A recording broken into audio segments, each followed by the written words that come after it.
Seseorang yang semoga diberi taufik, hendaknya dia selalu ingat dengan hadis Nabi Muhammad SAW yang menyatakan orang paling berani berfatwa berarti orang itu paling berani masuk ke dalam api neraka Allah Subhanahu wa taala. Orang paling berani berfatwa berarti orang itu paling berani masuk ke dalam neraka Allah Subhanahu wa taala. Fatwa itu bukan mangkobah, bukan derajat seorang yang harus alim jiddan, enggak. Tapi siapapun bisa memberi hukum, siapapun bisa ditanya dan bisa menyesatkan. Sekarang yang jenengan bukan bidang dalam ekonomi, jual beli mungkin jenengan nggak begitu paham hukumnya. Contoh kecilnya kredit emas lah ya, kredit emas. Ada nggak kredit emas? Ada kan ya?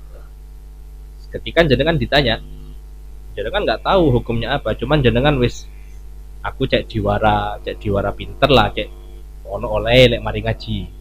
Jenengan bilang ditanya, "Ya apa hukumnya kredit emas?" Jenengan bilang, "Oh, nggak apa-apa, kredit emas hukumnya halal." Kenapa? Karena kredit itu yang saya tahu dengan jual beli biasa itu hukumnya sah.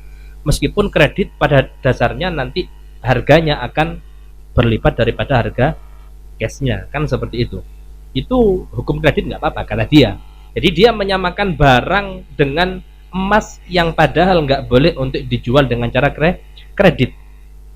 Gimana? Berarti dia sudah termasuk orang yang paling berfatwa, paling berani berfatwa, dan paling berani untuk masuk ke dalam api neraka. Paham gak? Jadi fatwa itu hal yang sangat bahaya, hal yang sangat, kalau kita nggak paham, jenengan jangan malu untuk mengucapkan tidak tahu.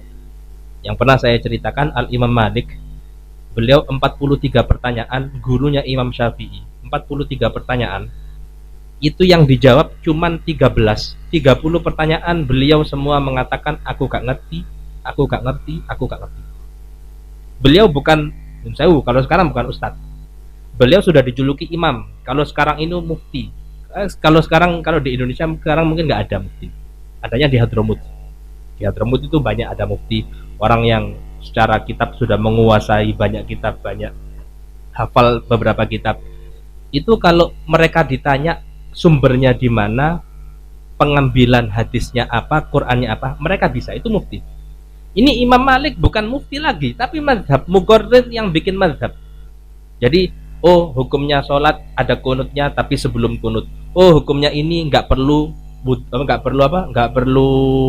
niat. Oh ini nggak. Semuanya itu namanya muqarrir daripada mujtahid mazhab. Itu Imam Malik mengatakan saya nggak tahu.